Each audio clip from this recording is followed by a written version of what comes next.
Assalamualaikum warahmatullahi wabarakatuh. Selamat malam, salam sejahtera. Salam berani. Saya mau pingin dengar yang lebih kencang lagi ini di kamar ini. Salam berani. Yakin berani? Pak, saya mau tanya Pak, di sini Pak, ada yang enggak yang belum kenal dengan Pak Anwar Hafid dengan Ibu Reni? Jawab jujur Pak, saya mau tanya dulu, ada enggak? Ada enggak yang tak kenal? Coba beliau jangan sampai terjadi. Belum kenal Pak. Ternyata ada yang belum kenal ini Pak Bro. Tak kenal dengan Pak saya. Gambarnya saja Pak.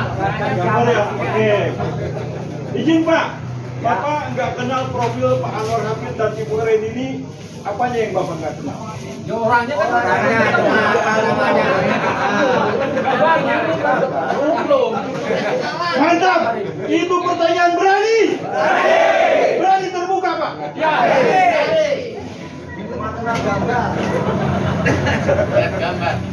Izin Pak Prof, saya menambahkan Pak. SMS ada supaya dibaca saya dari Bapak Dr. Anwar Hafid ini Pak, umur 22 tahun jadi kepala desa Pak. lawan betul. Umur 20 tahun jadi kepala desa. Dia jadi kepala desa bukan di Sulawesi Tengah, tetapi di Sulawesi Selatan. Nama Pak Gubernur sudah sembuh. Setelah menjadi kepala desa, Ya, beliau menjadi sekda. Camat 2 periode. Ketika beliau ini naik untuk jabatan yang lebih tinggi, masyarakat satu kecamatan di Sulawesi Selatan hendak kasih dia. Kenapa Pak? Karena pelayanannya ini luar biasa. Ini masyarakat Sulawesi Selatan Pak. Hendak kasih menghadap ke Bupati. Tolong jangan pindahkan beliau. Masyarakat kami masih membutuhkan 2 periode jadi camat. Itu ada di profilnya Pak. Ada di profilnya beliau. Pak, saya mau tanya Pak. Kira-kira kalau panggilan yang wajib kita dengar atau kita penuhi menurut Bapak panggilan apa Pak? Jadi ketika saya ngomong dulu Pak, kita mencari kesepakatan tadi dulu. Benar atau tidak ini? Tolong saya dikoreksi Pak. Kalau untuk saya pribadi Pak, ada 2 panggilan wajib yang harus saya penuhi. Pertama panggilan azan, panggilan agama. Ketika azan berkumandang, itu panggilan Tuhan untuk kita. Sepakat Pak? Mantap. Berani? Yang kedua, sangat bersyukur bagi kita kalau masih ada orang tua dua-duanya. Saya pribadi Pak, saya punya bapak sudah tidak ada. Tapi bagi bapak-bapak, bagi saya punya kakak-kakak, abang-abang di sini yang masih punya orang tua 2, syukuri Pak. Salah satu hilang Pak, satu keberkahan hilang dalam hidup kita Pak. Itu yang harus kita tanamkan. Ketika Bapak di luar kota misalnya, orang tua memanggil Bapak, kira-kira Bapak sebagai anak, bagaimana perasaan Bapak? Sedih. Apalagi dengan kata kalimat, di mana kau nak? Bapak Ibu rindu dengan kamu. Kira-kira bagaimana? Itu yang terjadi dengan Pak Anwar Hafid ketika beliau membangun Sulawesi Selatan di kecamatan. Orang tua memanggil beliau, pulang kau nak, bangun kau punya wilayah ini, bangun kau punya daerah ini, Morowali Utara.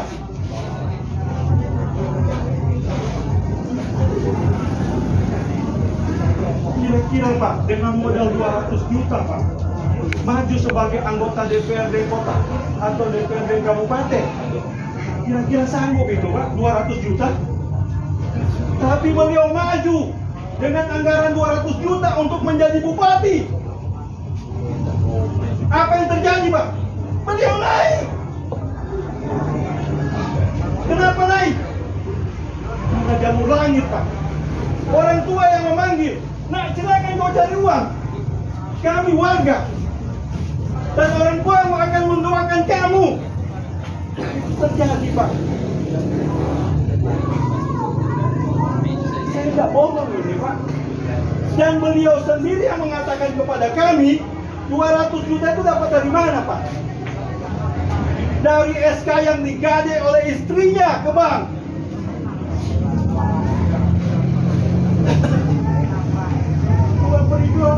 Dua periode, Pak. Apa programnya pertama ketika beliau ini terpilih jadi bupati? Langsung beliau katakan, Morowali berjamaah. Beliau undang semua tokoh agama, Kristen, Islam, Buddha, semua agama yang diakui oleh di Indonesia ini diundang.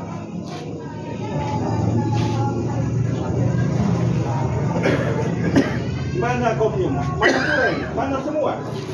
Tolong ramaikan rumahnya Tuhan. Karena kata Tuhan, bukan kata Pak Anwar, bukan kata saya. Akan saya turunkan rahmat apabila rumah saya itu akan dipenuhi oleh kaum wilayah setempat. Terjadi Morowali pada saat beliau memimpin, belum dikatakan sebagai Morowali sekarang, Pak. Belum ada yang tahu Morowali itu. Tapi ketika yang apa yang beliau lakukan, apa masyarakat dipenuhi rumah-rumah ibadah, lihatlah Morowali sekarang. Penuh berkat tidak, Pak?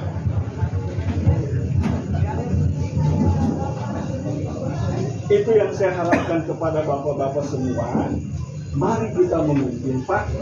Betul-betul pemimpin yang memikirkan rakyatnya. Jangan kita terkecoh, Pak. Hanya karena 1-2 lembar, 3 lembar. Mahal suaranya kita ini, Pak. Hanya mau diukur dengan itu, Pak. Minta maaf saya. Meskipun mulut kantong ini masih terbuka di atas, tapi saya mau cari dengan cara yang bagus. Itu yang saya harapkan sama bapak-bapak semua yang ada di sini. Ketika ada yang bertanya, siapa sih ini Pak Anwar? Simpel saja jawabannya. Mudah sekali jawabannya, Pak.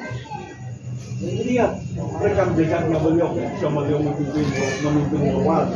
Selesai.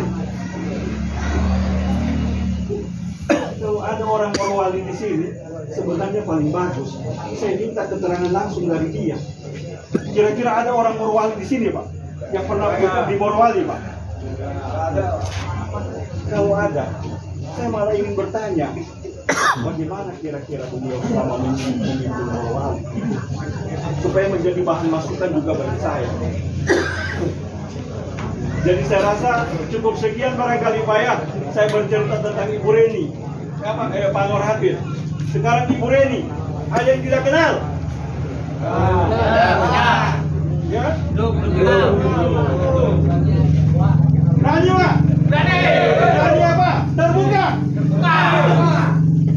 Ibu Reni ini putri dari Bupati Donggala. Pada saat itu masih wilayah Donggala ini, yaitu almarhum Abdul Aziz Samajidun. Beliau ini pernah memimpin rumah sakit Anutapura seperti yang dikatakan Prof. Dan pernah menjadi direktur utama di rumah sakit Sundata. Beliau maju meninggalkan jabatan beliau, duduk sebagai wakil wali kota. Beliau maju untuk beliau. Beliau paling paham tentang kesehatan. Apa cita-cita besar dari beliau? Beliau inginkan puskesmas itu jangan hanya sebatas untuk perawatan. Kenapa tidak harus bisa jadi rawat inap? Itu keinginannya beliau. Bahkan cita-cita beliau ini, kenapa sih Sulawesi Tengah ini tidak punya rumah sakit yang pernah? Ini cita-cita beliau. Kesehatan, Pak. Berobat dengan BPJS, Pak. Saya juga rasakan dulu. Tapi dengan KTP, Pak, yang profil Bapak di KTP Sulawesi Tengah, Pak. Selama Bapak mau dirawat di kelas 3, insya Allah, Pak, tidak akan menjadi masalah. Di rumah sakit. Ini sekilas dengan wanita tangguh. Kenapa saya bilang begitu, Pak? Saya ini kalau mau jujur, lebih dekat saya dengan Ibu Reni dan Pak Anwar Habib, karena beliau punya suami almarhum Ferry Sarudin pernah satu kantor dengan saya. Jadi kesehariannya itu tiap malam minggu saya datang, selalu saya lihat tentang beliau ini. Jadi sangat pas apa yang dikatakan oleh Pak Munir, bahwa memang cocok itu berpasang-pasangan. Manusia ini diciptakan berpasang-pasangan. Entah itu barangkali kebetulan atau sudah menjadi ketetapan yang di atas, walau alam. Saya rasa demikian tambahan saya sedikit. Kira-kira bisa diterima bapak-bapak, ibu-ibu? Kita mau siapa? Berani! Kenapa ini Pak? Ayo. Tepuk tangan dulu Pak. Berdiri kita kesini Pak. Saya kelas 1 SMP pernah datang di sini dengan saya punya bapak, almarhum. Bahkan ketika saya sudah berumur 50 tahun sekarang, saya kemarin gembira sekali, saya punya hati Pak. Gembira, meskipun kami barusan dari Pantai Barat. Capek, tidak ada pakai kata capek. Ibarat saya ini Om Kamalino ini rumah kedua saya Pak. Rindu saya sebenarnya dengan itu. Dan saya ingin jangan sampai saya punya rasa rindu ini menjadi gagal kalau mereka ini orang-orang di sini tidak sehati dengan saya. Saya ingin sehati dengan bapak-bapak ibu semua. Mari kita sehati memilih siapa? Memilih siapa? Berani? Kalau begitu mari kita deklarasi Pak. Boleh saya minta waktunya kita deklarasi, menyatakan bahwa kita berani mendukung. Mendukung. Ada tangannya Pak. Mantap Pak. Barangkali boleh bagaimana ini, berdiri atau bagaimana? Berdiri Pak. Kalau tidak berdiri Pak. Sama-sama.